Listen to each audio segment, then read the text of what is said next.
Ambassador Kethral had dismissed humanity as inconsequential when they first stumbled into galactic civilization 3 centuries ago. The bipedal mammals from the third planet of an unremarkable yellow star seemed primitive compared to the ancient Dominion, weak, short-lived, and laughably naive about the realities of interstellar politics. How wrong he had been. Standing in the wreckage of what had once been the Dominion's most impregnable fortress world, Kethral finally understood the magnitude of their collective blindness. Humanity hadn't built an empire through conquest or subjugation like every other species in galactic history. They had done something far more insidious. They had made themselves indispensable. It started innocuously enough. Human merchants appeared in every port, offering fair trades and reliable services. Their goods were well made, but not exceptional. Their prices competitive, but not remarkable. What set them apart was their consistency. A human's word meant something. A human contract was honored. When other species promised delivery in 30 cycles, humans delivered in 28. Within decades, human trade routes connected distant worlds that had never dealt directly with each other. They became the galaxy's postal service, its courier network, its neutral ground for negotiations. Species that had been enemies for millennia found themselves sitting across tables in human-mediated trade talks, discovering mutual benefits they'd never considered. The Dominion's intelligence services had noted these developments with mild interest. Economic integration was hardly a threat to military supremacy. Let the humans play at being merchants, while the true powers maintained order through strength. Then came the Zephyrian crisis, when the proud Zephyrian Empire faced extinction from a virulent plague that attacked their unique neural structures.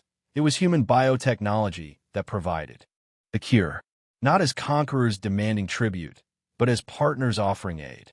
The grateful Zephyrians welcomed human research stations, human medical facilities, human advisors. The pattern repeated across the galaxy. When the crystalline resonance needed new harmonic frequencies for their communication networks, human acoustics specialists provided solutions. When a hive-minded collective faced a coordination breakdown, human systems analysts restored their unity. Each time, humanity asked for little in return, just friendship, trade agreements, and the right to establish small outposts for mutual benefit. By the time the Dominion realized what was happening, it was too late.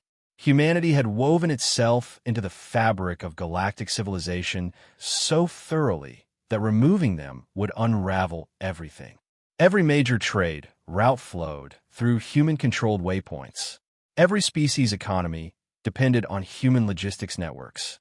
Every conflict was resolved through human mediation. The humans had built an empire not of territory, but of trust. When the Dominion finally moved to reassert control, expecting the galaxy to fall in line, as it always had, they discovered their fatal miscalculation. The combined fleets of 24 species materialized around Dominion worlds, not as conquerors, but as protectors of their human allies. You see, Admiral Jackson explained to Kethral during the surrender ceremony, her tone almost apologetic, "We learned something from studying your histories. Every empire built on fear and force eventually falls. But an empire built on mutual benefit, on genuine partnership, that lasts." She gestured to the diverse fleets surrounding them. Zephyrian bioships whose hulls gleamed with living metal, collective vessels that moved with perfect coordination, resonance craft that sang in harmonious formations. We didn't conquer these species. We befriended them. We helped them become stronger, not weaker. And when someone threatens your friends, the combined fleet's weapons powered up in perfect synchronization.